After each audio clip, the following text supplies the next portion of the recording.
Donc j'attends un petit peu que les personnes arrivent pour commencer.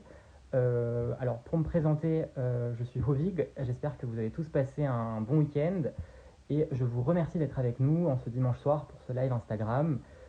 Aujourd'hui, on reçoit Sipan. Sipan, c'est un jeune qui s'est rendu en Artsakh au moment de la guerre. Il va nous raconter son périple, les raisons pour lesquelles il est allé là-bas, ce qu'il a fait, ce qu'il a vu. Je pense qu'il est intéressant qu'on ait son regard d'Arménien de diaspora, mais aussi son regard en tant que personne qui était dans la région au moment de la guerre. Je pense que c'est un témoignage important pour nous qui avons vécu ce conflit de manière plus lointaine et de manière plus éloignée. Alors, je vais convier Sipan dans 2 minutes, mais le temps que tout le monde arrive, je vais vous expliquer rapidement qui est Sharjoum, pour ceux qui ne nous connaîtraient pas. Alors, nous sommes un mouvement de militants, on défend la cause arménienne et nos luttes peuvent prendre des formes très diverses, très protéiformes, mais de manière générale, on s'emploie à défendre les droits des Arméniens et des Arméniennes, où qu'ils soient, en Arménie ou ailleurs. Et si vous voulez en savoir plus, vous pouvez consulter notre manifeste sur notre site internet ou dans l'un de nos posts Instagram. Plus bas, on avait fait un résumé de notre manifeste pour que chacun puisse comprendre qui nous sommes. Donc, de ce fait, on n'est pas à l'origine un mouvement à vocation humanitaire, mais par la force des choses, la guerre ayant éclaté, nous avons entrepris des actions pour venir en aide aux soldats blessés, aux familles des soldats blessés, mais aussi aux familles déplacées du fait de la guerre. Et de la même manière, vous pouvez suivre nos actions sur notre page Instagram ou Facebook. Et si vous souhaitez nous aider, vous pouvez nous faire un don sur le lien qui se trouve dans la bio de notre page Instagram. Je profite de ce moment pour remercier tous nos donateurs, toutes les personnes qui nous aident sur place, en Arménie, en Artsakh, à travers le monde. Votre solidarité fait chaud au cœur. Les chantiers, on en parlera, sont immenses. Donc votre soutien nous est inestimable. Sachez-le, vraiment. Merci de nous aider et voilà, on est à votre disposition si vous avez des questions sur nos actions. Alors, ceci étant dit, je vais envoyer une demande à Sipan pour qu'il puisse nous rejoindre. Alors, hop.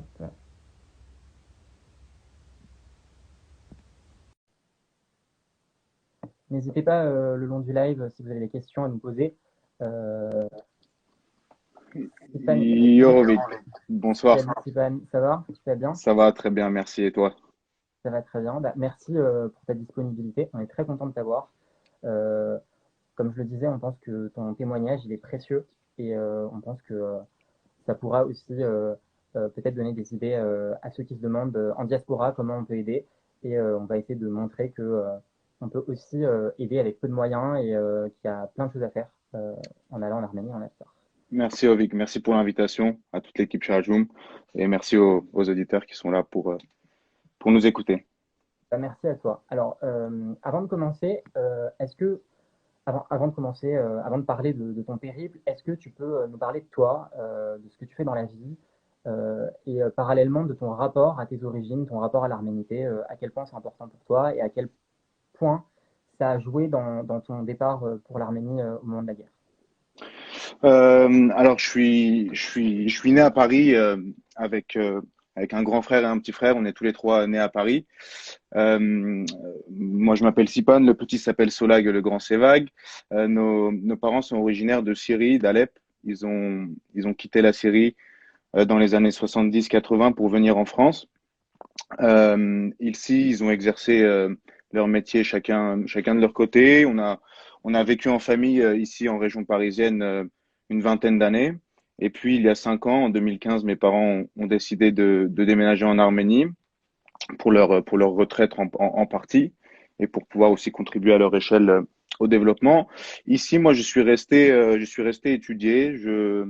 J'ai suivi un cursus en ingénierie après un bac scientifique en région parisienne dans une école généraliste d'ingénierie. Aujourd'hui, je suis en dernière année en ingénierie des énergies, renouvelables ou non. Je suis apprenti, je travaille également chez Engie. Et puis voilà, je vis ici en région parisienne avec mes deux frères.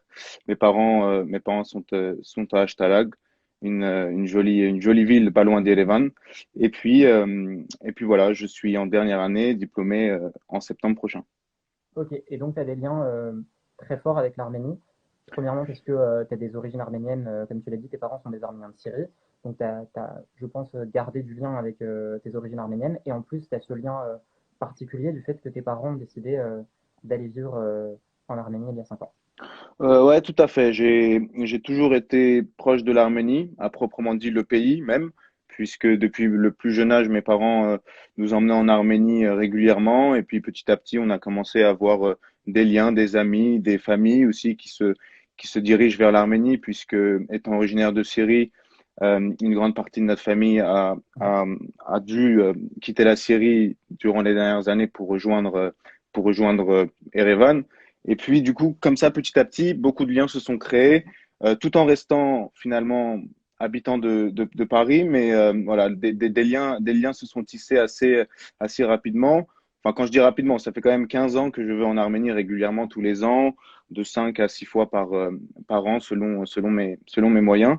Donc voilà, un lien assez important, malgré le fait que j'ai jamais eu ce lien social, puisque finalement, aller en Arménie quand tu as 10, 15 ou 20 ans, c'est pas facile de venir en immersion dans la population avec les jeunes, discuter. Voilà, c'était plutôt des ambiances avec mes amis d'ici, de Paris, mais en Arménie. Mais il y avait quelque chose de plus qui était en train de se créer, puisque mes parents, et, enfin en famille, on avait ce projet de pouvoir de pouvoir revenir en Arménie un jour et de contribuer et de vivre tout simplement notre vie chez nous. Donc voilà, des liens qui se sont intensifiés d'année en année, mais qui sont toujours restés naturels. J'ai toujours considéré Erevan et l'Arménie comme une première maison avant d'être une deuxième. Finalement, je me suis toujours senti bien là-bas et voilà, j'étais très impatient et je le suis toujours à l'idée de pouvoir y aller et me réveiller tous les matins à Erevan un jour. Ok. Et bah merci. Et est-ce que tu avais déjà été en Artsakh avant cette année ou pas?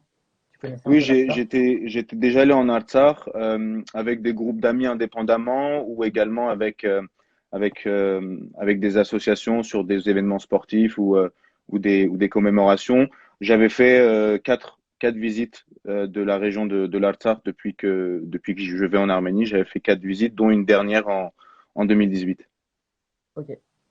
Très bien. Et donc le 27 septembre, il y a la guerre qui éclate, comme on le sait tous. Et quelques jours plus tard, tu décides de prendre ton billet d'avion et de te rendre sur place avec des camarades à toi. Alors avant peut-être de commencer, est-ce que tu peux nous dire un mot de tes camarades, enfin les présenter, qui sont-ils et comment vous Ouais, êtes connus, quel est votre lien? Je pense que c'est important qu'on en parle aussi. ouais. Alors, les camarades avec qui j'étais en Arménie pendant la guerre, donc j'étais avec Sipan, un autre Sipan, Apo et puis Setrag. Alors, Sipan est un jeune Arménien de la région parisienne, tout comme moi. Il est un peu plus âgé que moi. C'est quelqu'un avec qui j'ai passé énormément de temps les dernières années. Nos parents ont des liens depuis la Syrie.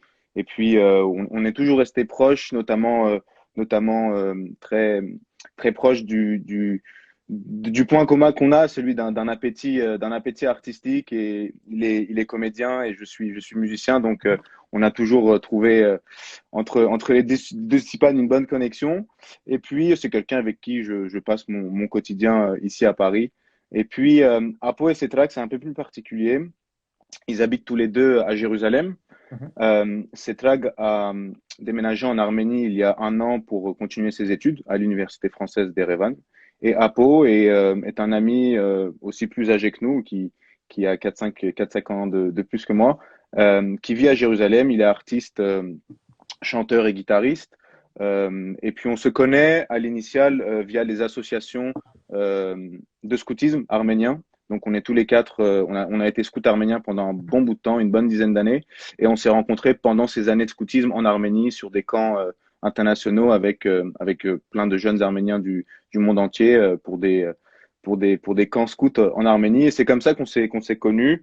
Et le 27 septembre, à vrai dire, on ne s'est même pas écrit. C'est-à-dire Mhm. que le 27 septembre, moi, J'allais avec être ma Sipan, on question. était. Est-ce que vous êtes concerté ou ou t'es allé de ton côté? En vérité, je me suis concerté avec Sipan, et encore, c'était une concertation assez rapide. Euh, J'avais déjà, moi, un lien avec Setrag qui était sur place en Arménie. Mhm. Et la première semaine pendant la guerre, la question qui revenait, c'était est-ce que ça va durer longtemps ou pas? Parce qu'on était plus ou moins habitué à la violation du cessez-le-feu, mais on savait jamais si ça allait durer ou pas. Et donc, une fois que la première semaine est passée et que la guerre continuait son cours, on a commencé à se concerter et on a essayé de trouver des moyens de pouvoir se libérer de nos occupations ici pour rejoindre au plus tôt l'Arménie. Donc, toi, tu es arrivé quand en Arménie, à Erevan? Le 9 octobre. Ok, donc une dizaine de jours après, Ouais. après le début des combats. Donc, qu'est-ce que tu vas faire là-bas? Quel va être, enfin, est-ce que tu y vas avec un but particulier ou tu y vas juste pour être auprès de tes parents? Est-ce que tu vas avec un but dans ta tête? Est-ce que tu t'es dit, je vais aller là-bas? Est-ce que c'était déjà planifié dans ta tête ou Hmm. ça s'est fait sur place? En termes de planification, franchement, non. C'était plus, c'était plus déjà une première inquiétude, enfin pas une inquiétude, mais le besoin de rejoindre mes parents qui étaient là-bas sur place. Bon, certes, ils étaient à Erevan, à Ashtarak plus précisément, donc loin du conflit, mais plus pour pouvoir partager ce moment difficile avec mes parents. Et puis, j'ai aussi des amis sur place à Erevan, donc c'est tout de suite une douleur qu'on partage tous ensemble. Et la distance finalement entre Erevan et Paris a été un obstacle encore plus important et surtout un sujet encore plus difficile à avaler, en plus du fait qu'on ait du mal à participer et à aller de l'avant dans le conflit. C'était encore plus dur de se dire bah, en fait qu'on est loin et que est-ce que cette distance c'est un vrai problème ou pas. Donc cette question, elle a vite été résolue, les avions étaient disponibles. Avec Sipan, on s'est juste fixé sur une date et ça paraissait assez logique qu'une fois sur place, on saurait quoi faire et on pourrait contribuer. Donc ça s'est fait assez naturellement, je dirais, comme si, euh, comme si un petit frère m'appelait dans la pièce à côté, me disait qu'il avait besoin d'aide, et bah, j'ouvre la porte et j'y vais, quoi. Je vais l'aider comme je peux. Euh, et une fois arrivé là-bas, comment tu vas te rendre en Alsar et de quelle manière, quelle va être la raison pour laquelle tu t'y rends et dans quel cadre? Donc une fois arrivé à Yerevan, du coup, on a rejoint Setrag et Apo. Donc on était quatre volontaires venus vraiment se consacrer nos journées à on savait pas à quoi en fait et on était juste là disponible et on a essayé du coup de parler avec les gens qu'on connaissait, les locaux pour voir où est-ce qu'on peut aller, où est-ce qu'on peut aider. Il y avait énormément d'infos. Imaginez-vous qu'une fois que la guerre a commencé, les infos à Erevan et les besoins sont vite, sont vite remontés à la surface. Mais malheureusement, c'était très peu centralisé. Ça allait un peu dans tous les sens de qui a besoin de quoi, qui est où. C'était assez dur de juger comment faire pour aider. C'était vraiment compliqué. Et je pense qu'à cette période-là, c'était la question que tout le monde se posait. Qu'est-ce que je vais faire? Comment je vais le faire? Donc nous, dans un premier temps, il faudrait que je précise qu'on avait des gens qu'on connaissait sur place. Mhm. Donc c'est vraiment quelque chose qui a fait en sorte qu'on puisse se rendre utile assez rapidement. Apo a un contact, un ami qui travaille au ministère des Affaires étrangères et lui a simplement dit, voilà, on est quatre garçons, on est disponible. S'il y a besoin de quoi que ce soit au ministère, on peut vous aider. Euh, et puis, on nous a demandé si on parlait plusieurs langues, et puis effectivement, on parlait pas mal de langues, puisque mes amis de Jérusalem, Apo et Cetrag, ont la chance de parler beaucoup de langues du fait de la localisation et de leur environnement. Ils parlaient l'anglais, l'hébreu, l'arabe, l'arménien, un peu de russe aussi, donc c'était vraiment une situation adéquate pour nous. Et puis, nous étions Sipan et moi dotés de notre langage français, un peu d'anglais et de l'arménien qu'on maîtrise. Et c'est comme ça qu'on s'est présenté au ministère des Affaires étrangères. On nous a dit, les gars, depuis une semaine, le poste frontière connaît des problèmes de communication. On n'arrive pas à savoir quel journaliste est à l'intérieur, lequel est à l'extérieur de la zone de conflit. Et c'était un besoin assez important et primaire pour le ministère des Affaires étrangères que de savoir quel journaliste de quel pays, avec quels médias est entré dans la zone de conflit, puisque la première semaine, il y avait eu des problèmes de vidéos et de fuite de nos infos secrètes, en fait, finalement. Ok. Et cette mission-là, vous étiez encadré pour l'effectuer ou vous avez été, enfin, on vous a fait confiance tout de suite et vous étiez indépendant pour l'effectuer? Euh, on était, on était vraiment, indépendants. Je peux pas dire qu'on suivait quelconque personne ou quelconque organisme. C'était vraiment le ministère des Affaires étrangères via cette personne-là qu'on connaissait qui nous a dit il faut aller à tel point-là. Il y aura des militaires et des policiers qui vont vous guider et vous dire comment ça se passe. Donc, on n'a pas posé trop de questions. On est allé sur place. La mission concernait le poste de Goris, donc c'est le dernier Mhm. poste de la, de la République d'Arménie avant de rentrer en Artsakh. Donc voilà, on est arrivé au poste le 10 octobre et c'est là qu'on a découvert quel besoin il y avait et ce qu'on allait faire sur les 40 prochains jours. Et donc vous faites cette mission-là. Comment ça se passe précisément? Qu'est-ce que toi tu vois? Qu'est-ce que vous faites? Euh, Est-ce que tu peux nous en dire plus là-dessus? Et est-ce que grâce à cette mission, vous allez rencontrer les populations, j'imagine. Est-ce que vous allez réussir à tisser du lien avec les populations? Tout à Raconte-nous. fait, tout à fait. Donc, on est arrivé du coup sur ce poste frontière. Donc, imaginez-vous une route montagneuse arménienne sur un petit virage, un barrage policier qui intercepte tous les véhicules civils pour leur demander pourquoi ils circulent et dans quel but ils sont ici. Euh, donc, en fait, le journalisme international est arrivé très rapidement sur les lieux. Et le gouvernement arménien et notamment le ministère des Affaires étrangères n'étaient pas prêts à tant de personnes inconnues qui arrivent en Artsakh pour filmer, photographier, parler. Voilà, c'était quelque chose de nouveau pour tout le monde. Et puis, euh, et puis on a ressenti tout de suite le besoin, c'était la communication. Parce que des centaines de personnes qui arrivent à ce poste-là avec des militaires arméniens et des policiers d'Artsakh qui ne parlent pas du tout l'anglais, ils parlent le russe et l'arménien. Donc notre rôle principal était de contrôler et de communiquer et surtout de diriger les journalistes vers les bons points pour que leur travail se fasse correctement et qu'ils aillent vers les bonnes personnes.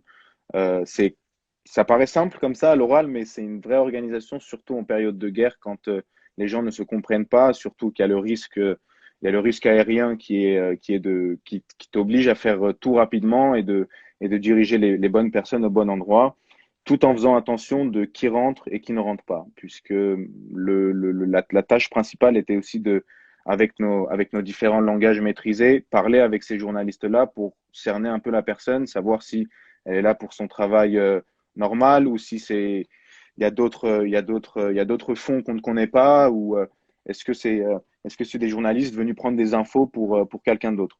Donc il y avait cette chose à gérer qui était vraiment assez compliquée et assez nouvelle pour nous.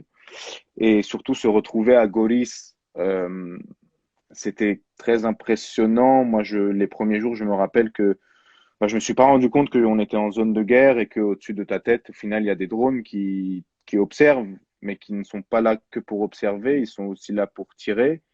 Et les 3 à 4 premiers jours, c'était assez impressionnant le changement entre la ville d'Erevan, où le volontariat était au quotidien tous les jours, et le volontariat à ce poste-là, où nous étions avec 10 policiers d'Artsakh qui avaient entre 20 et 30 ans, donc notre âge finalement.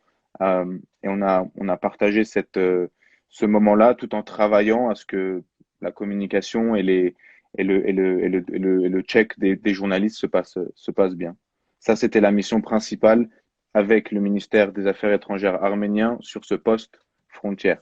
En parallèle, Ouais, donc ça, c'était la mission technique, on va dire, tout à fait. c'est-à-dire presque institutionnelle en fait. Mhm. Euh, et d'ailleurs, puisque tu te retrouves là-bas, pour ceux qui ne l'auraient pas compris, Golis, c'est vraiment la ville dans le sud de l'Arménie qui est en fait qui était et qui est encore peut-être la dernière ville d'Arménie, la dernière en tout cas ville d'une certaine taille avant le passage vers l'Artsakh. Donc, est-ce que à partir de quel moment tu as vu, toi, des afflux de réfugiés qui arrivaient? Est-ce que tu l'as senti? Est-ce que tu as été témoin de ça? Ou tu étais vraiment sur la question avec les journalistes et les étrangers qui arrivaient? Hmm. À savoir que du fait que c'était le dernier poste frontière, donc n'importe qui voulait passer en Artsakh ou passer en Arménie Mhm, passait par ce mhm, poste-là. Donc au quotidien, on voyait entre 500 et 1000 personnes passer peut-être. Dans ces 1000 personnes, il y avait des civils, des soldats, des volontaires, des enfants, des familles. Il y avait de tout. Donc pendant cette mission, comme tu dis, institutionnelle, on était quand même au contact de ces personnes-là qui étaient en dehors du cadre militaire, mais c'était des contacts rapides puisque nous, finalement, on n'avait pas à parler avec ces gens-là. Nous, on était là pour parler avec les journalistes.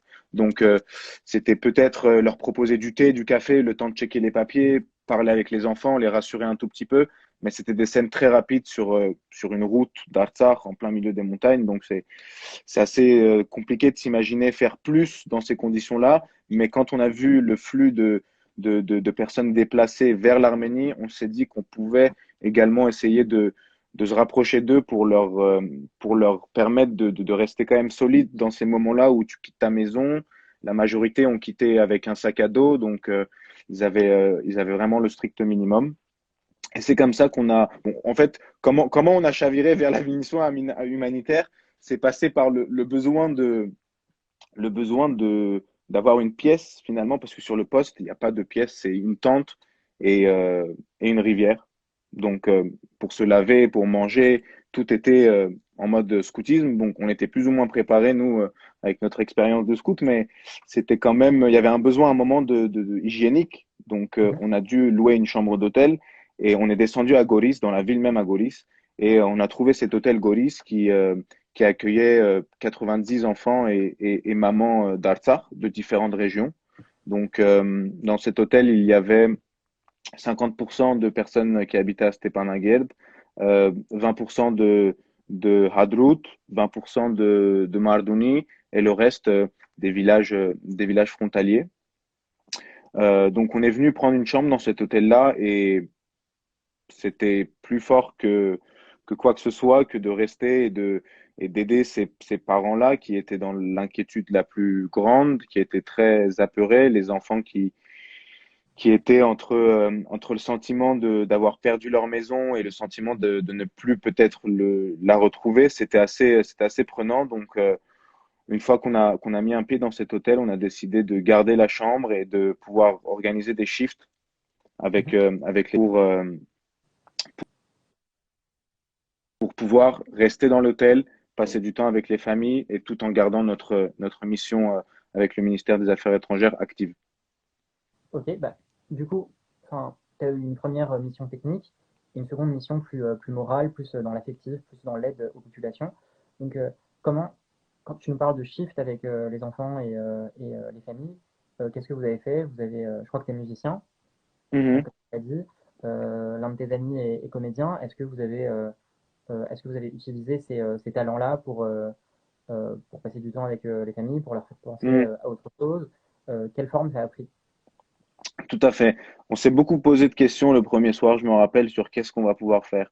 Et au final, je me rappelle qu'on a dit que, que ça se ferait vraiment naturellement et c'est ce qui s'est passé. C'est-à-dire que les enfants d'Artsakh sont particuliers parce qu'ils vivent en Artsakh, je pense, et que l'Artsakh, c'est pas comme partout. C'est vraiment un endroit incroyable où ils ont une liberté aussi incroyable. Ils savent jouer des heures et des heures seuls, ensemble, avec le voisin d'à côté. Et ils peuvent passer du temps comme ça infiniment. Sauf qu'on leur avait retiré cette liberté-là. Ils étaient aujourd'hui à Goris dans une chambre d'hôtel avec leur mère et leurs frères et leurs sœurs. C'était assez compliqué de pouvoir s'épanouir comme ils faisaient d'habitude en Artsakh. Moi Sipan, moi et Apo avons passé beaucoup de temps avec des enfants pendant nos expériences de scoutisme. Du coup, on était très familiers et naturellement très attachés aux enfants. Euh, du coup, ça s'est fait très naturellement. On était dans cet hôtel-là qui avait une grande cantine et une cour extérieure. On a organisé les journées avec des chants, des danses, du théâtre, de la lecture. Euh, ça ressemblait à un petit club. On a acheté du matériel pour dessiner, pour peindre, histoire de faire passer le temps, puisque l'ambiance générale des adultes était d'attendre des nouvelles devant la télé, devant le téléphone, devant Facebook. Et pour les enfants, c'était d'un côté incompris parce que à 5, 6, 7 ans, tu ne comprends pas vraiment ce qui se passe. Tu sais qu'il y a un danger, tu sais qu'on t'a dit qu'il fallait faire attention, mais les détails ne sont vraiment pas compris par ces enfants-là. Donc vraiment, on a essayé de faire comme si de rien n'était, malgré le fait que bah, il y a un moment, les sentiments, ils restent dirigés par le naturel et à l'oreille, on entendait les bombardements, on voyait les hélicoptères, les drones, les avions. Donc, on a essayé de d'amortir tout ça avec nos talents et avec notre, notre passion, celle de faire de la musique, jouer de la musique, parler, échanger. Et il y a aussi ce langage qui est très différent. Le parpar des Raraparti, le dialecte des Raraparti est très particulier. On a mis une petite semaine à commencer à parler comme eux et eux à nous comprendre et nous à les comprendre. C'était très, très intéressant et très formateur. J'ai adoré parler avec eux le dialecte du Rarapar. Donc voilà, c'était une petite école avec 60 enfants et c'était vraiment très touchant, très, très, très triste à la fois. Mais voilà, nous, on était là en tant qu'adultes pour pouvoir, entre guillemets, diminuer le sentiment de tragédie et plus augmenter le sentiment de fierté. Et voilà, on est un peuple qui est là, la tête haute, pour défendre nos terres. Et voilà, notre culture, c'est ce qu'on a de plus fort. Et voilà, on a essayé de la garder au quotidien sur un piédestal, la culture avec ces enfants-là. Donc, il y a Charlotte qui nous dit une semaine pour apprendre le dialecte du Calabar, c'est pas mal, chapeau. Voilà. Franchement, c'est pas facile, mais si vous y jetez une oreille, ça peut le faire. Surtout que les enfants, du coup, s'amusent parce qu'ils se disent, mais il me comprend pas. Du coup, je vais lui faire comprendre, je vais vraiment lui expliquer pour qu'il comprenne. Et ça s'est fait. Bon, imaginez-vous 60 enfants qui vous parlent pendant toute la journée avec un dialecte. Au bout d'une semaine, vous comprenez. Et surtout, si vous y êtes intéressé, finalement, vous y tendez une oreille personnelle aussi et ça le fait. Mais c'est vrai que c'est vraiment, dans un premier temps, tu ne comprends rien. C'est-à-dire que c'est de l'arménien, mais tu ne comprends vraiment rien. Et petit à petit, en faisant des rapprochements, tu donnes un sens aux phrases. Et je pense que ce qui est beau aussi dans ce que tu as accompli, c'est que malgré le fait qu'il y avait peut-être des incompréhensions linguistiques au départ, je pense que l'avantage de l'art et l'avantage du théâtre, de la musique, c'est qu'il il y a une forme de langage universel qui fait qu'on se comprend aussi Tout à plus fait. facilement, et notamment avec des enfants, euh, et surtout avec des enfants, puisque le principal problème, je pense, des enfants, c'est qu'au-delà du traumatisme de la guerre, qui est évidemment là et qui est très important et qu'il ne faut pas négliger, au-delà du traumatisme de quitter son quotidien, en fait, qui est très sécurisant, euh, le principal problème aujourd'hui qui se pose, enfin, qui s'est posé à ce moment-là, Mm, c'est la continuité éducative tout et à fait. pédagogique qui n'était pas maintenue pour des enfants qui ont besoin de cette continuité-là. Et je pense que voilà, c'est pour ça que c'était important. Je pense qu'il y a des personnes qui continuent d'éveiller les enfants et de leur faire penser aussi à autre Tout à chose. Donc fait. bravo, bravo pour ça. Alors aujourd'hui, Oui. tu voulais rajouter quelque chose sur l'émission? Non, non, c'était vraiment le parallèle avec l'école, c'était vraiment notre objectif. C'était d'essayer de leur faire sentir que voilà, les activités continuent, on n'est juste pas dans votre maison, pas dans votre école, on est à un autre endroit.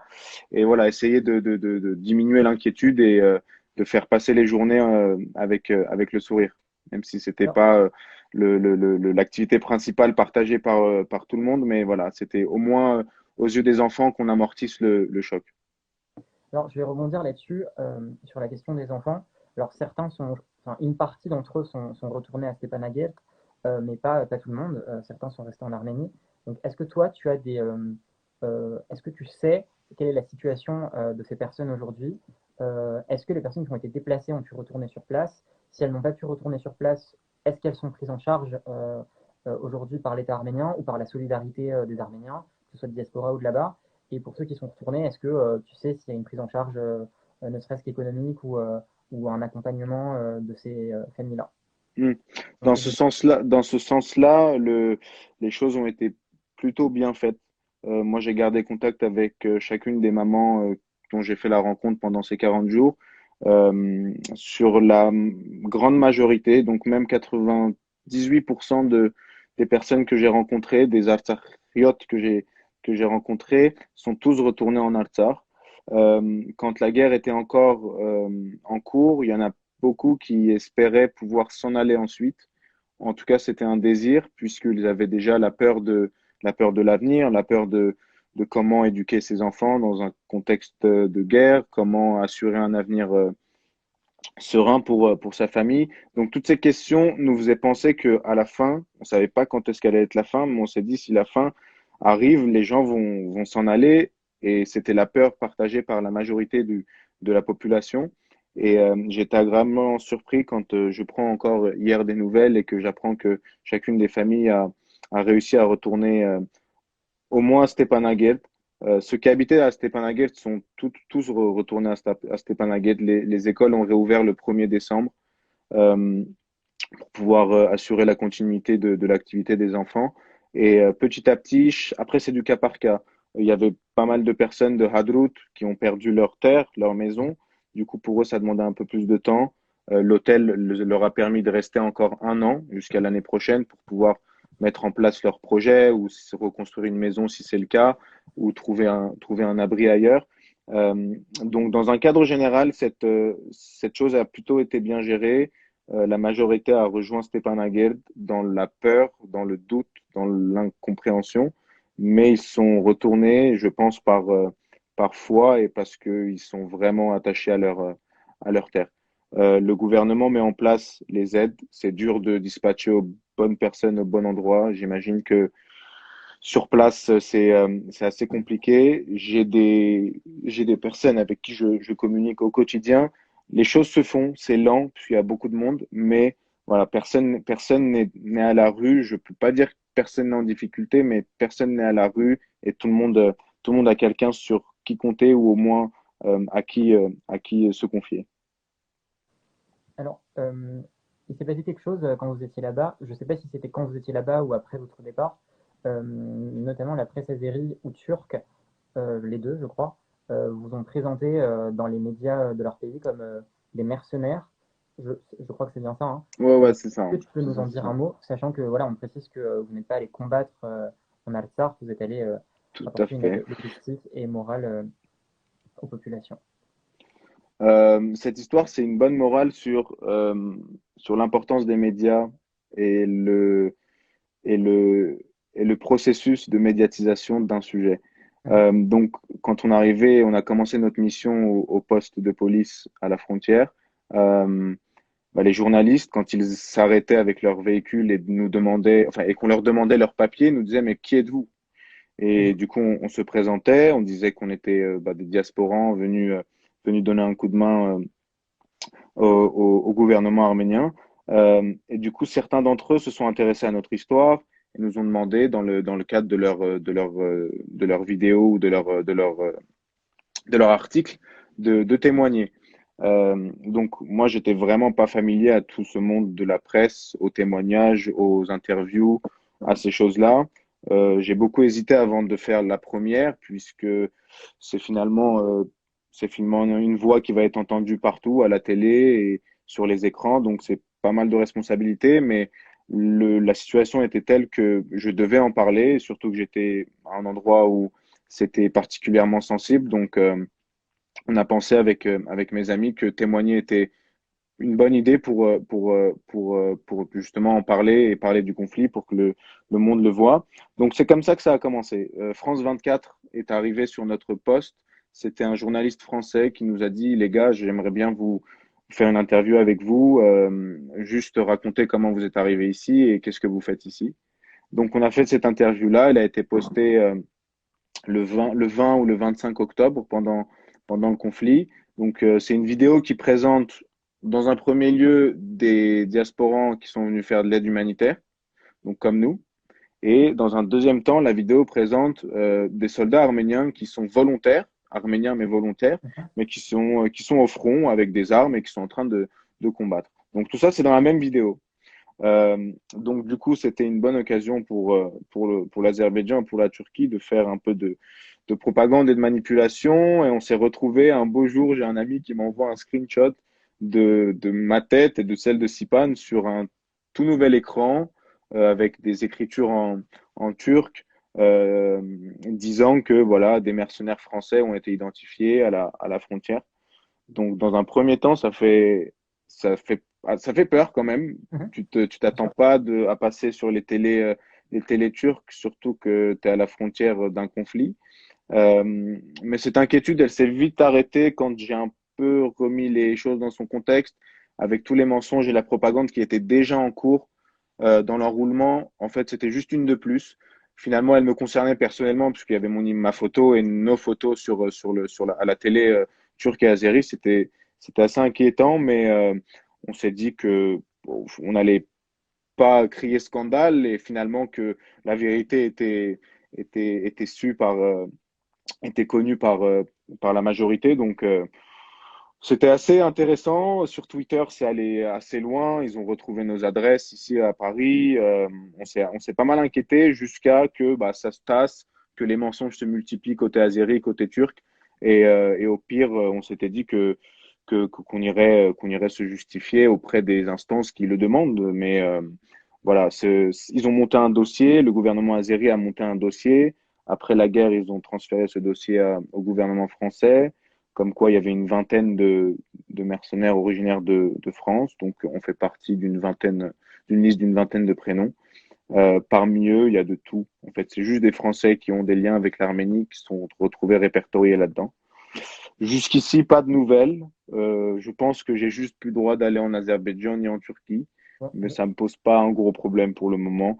je Euh, pense que de toute façon, en Azerbaïdjan, vu ton nom, ça aurait été compliqué d'y rentrer, dans tous ouais, les cas. Donc bon, c'est pas ouais, une. ouais. Ouais. Donc Ah, voilà, c'est un peu anecdotique, à la fois inquiétant, mais pas trop non plus, puisque bon, avec tous les mensonges et le faux visage qu'il présente internationalement, c'est juste un petit épice de plus. C'est juste intéressant parce que c'est ma tête, quoi. Mais sinon, rien de bon, en tout plus. cas, tu as été effectivement victime de. Enfin, on va dire que ça illustre aussi.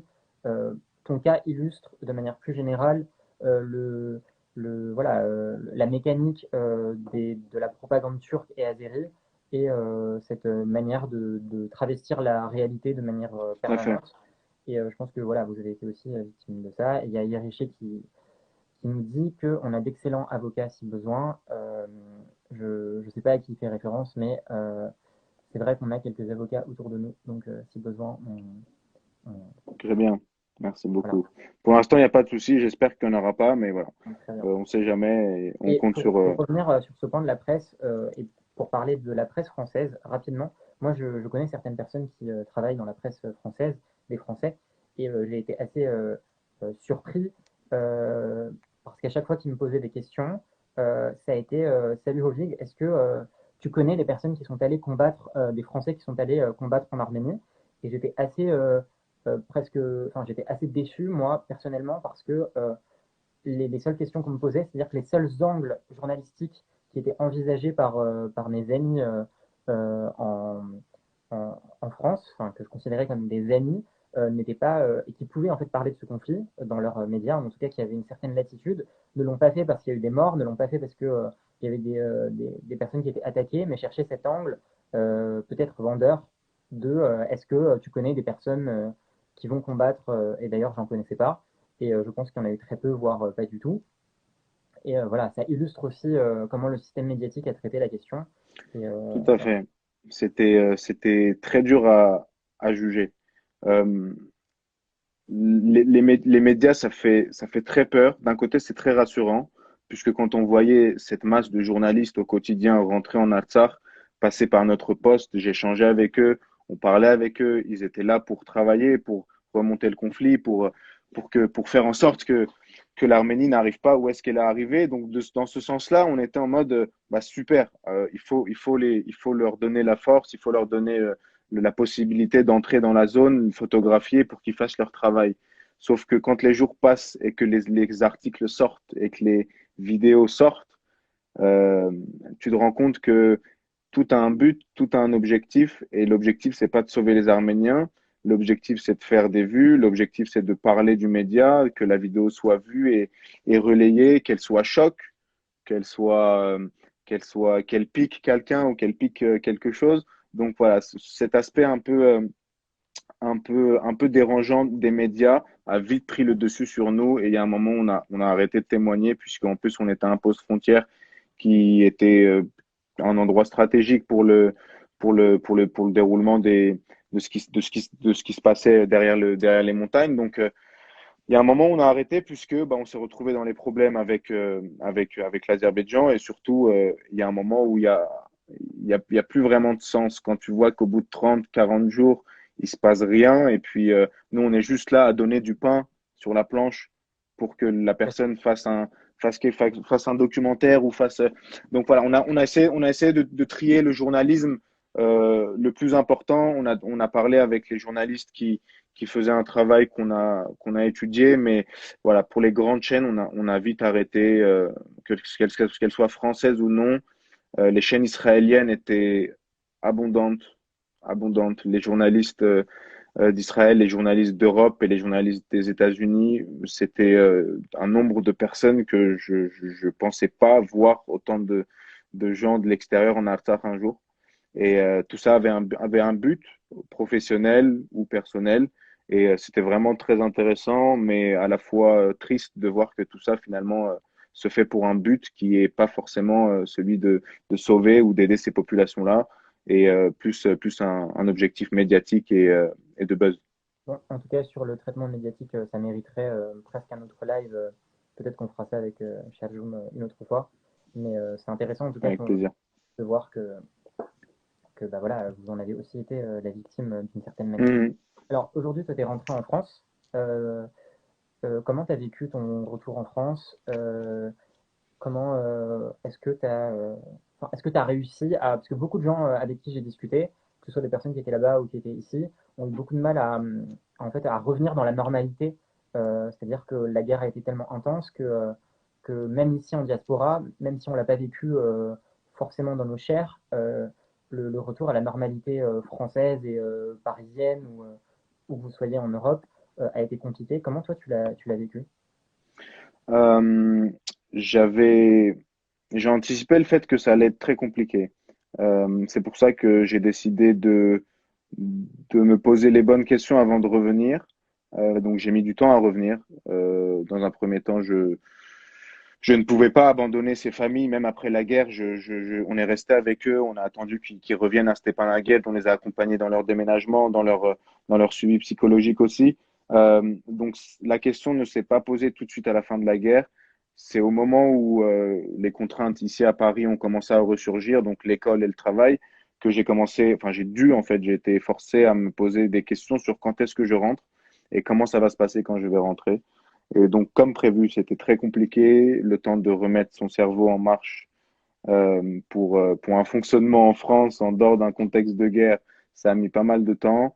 Euh, c'était euh, c'était assez, c'était assez dur. Le filtre et le choix de revenir, c'était très dur à prendre. Mais bon, il y a des projets ici qui sont des projets entrepris depuis longtemps, notamment les études. Donc voilà, je me devais de revenir, de terminer.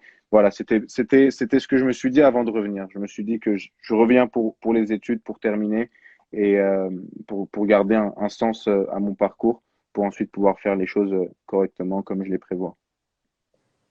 Bon, merci beaucoup, Stéphane, pour ton témoignage. Je ne sais pas si tu veux ajouter quelque chose sur un sujet de ton choix. Tu es libre. Si tu veux faire Merci, un message, merci Ovic. ajouter quelque chose. Si je peux ajouter quelque chose, euh, je dirais que la peur de comment est-ce que je vais aider, c'est quelque chose qu'on a tous partagé. J'ai reçu des centaines et des centaines de messages. Sipan, comment je peux aider? Si je viens, est-ce que je vais trouver quelque chose à faire? Et c'est le problème, je pense, c'est cette question-là qui a fait qu'aujourd'hui, on en est là où on en est vis-à-vis de notre diaspora qui commence à s'essouffler et de notre pays et de notre population qui ne trouve plus d'essence pour pouvoir reprendre feu et briller. Donc, c'est une question qu'il faut dépasser, faire un grand pas dessus et simplement venir et avoir l'Arménie sous ses pieds et sous ses yeux pour voir et pour vivre, puisque les difficultés sont finalement des choses qui sont différentes partout dans chaque environnement. Et si je peux dire quelque chose, c'est que l'Arménie ouvre ses portes à tout le monde. Et vraiment, c'est nos frères et nos sœurs qui sont là-bas. C'est des gens comme nous, des Arméniens aussi fiers que nous. Et je me suis rendu compte que ces gens-là ne sont même pas au courant que nous, en diaspora, on est fiers d'être arméniens. Ils savent même pas que des gens comme nous existent, des gens qui sont prêts à plein de choses pour l'Arménie, qui aiment l'Arménie, qui vivent l'Arménie, qui chantent l'Arménie tous les jours au quotidien ici en diaspora. Et eux ne sont même pas au courant. Et nous, on n'est même pas au courant que là-bas, il y a des gens qui nous aiment, avec qui on pourrait vivre, travailler, s'entendre. Et voilà, c'est un écart que j'espère qu'il commence à se briser et qu'il continuera à se briser jusqu'à disparaître un jour pour que ce mur existant entre notre diaspora et notre peuple arménien disparaisse et qu'on puisse, qu'on puisse faire fleurir l'Arménie correctement. Merci en tout cas pour ce très beau message pour clôturer ce Merci, live. Ovig. Euh, je pense que c'est très important ce que tu dis, qu'il faut accentuer, qu'il faut intensifier les liens entre l'Arménie, l'Artsakh, les diasporas, toutes les diasporas. Et si je peux compléter ton propos, j'ai vu ces derniers jours sur les réseaux sociaux beaucoup de gens qui débattent de sujets complètement qui me paraissent délirants sur qui est un bon Arménien, qui ne l'est pas, si les mariages mixtes sont une bonne chose ou pas. Je pense que faut finir tout ça, enfin, faut arrêter avec tout ça. Je pense que est arménien qui l'est, qui le veut et qui se ressent arménien. Et je pense que, comme tu le dis, l'Arménie ouvre ses portes à tous et que chacun peut apporter sa pierre à l'édifice à l'avenir de l'Arménie, à l'avenir de l'Artsakh et à l'avenir du peuple arménien. Donc, merci Tout pour à ton fait. témoignage. C'était très précieux pour nous de t'avoir. Merci à J'espère que vous, merci à toute l'équipe Charjoum. Et puis, à bientôt pour de nouvelles à discussions et bientôt. j'espère pour des discussions plus joyeuses et plus enrichissantes. Enfin, pas plus enrichissantes, mais plus joyeuses et plus agréables à entendre. On l'espère en tout cas. Et merci à tous ceux qui nous ont écoutés. Merci de nous suivre. Et comme je vous l'ai dit, si vous voulez nous aider, Charjoum ou d'autres associations, vous pouvez nous contacter. On vous passera les contacts. Si vous voulez aider, on pourra vous mettre en contact avec des personnes sur place qui accomplissent beaucoup de choses, puisque les chantiers sont immenses, comme on l'a dit. Merci à tous. Très Très bonne bien. soirée. Merci Merci à toi. Stéphane. Au revoir. Au revoir. Salut. Tac. Bonne soirée à tous. Très bonne semaine et très bonne fin de week-end.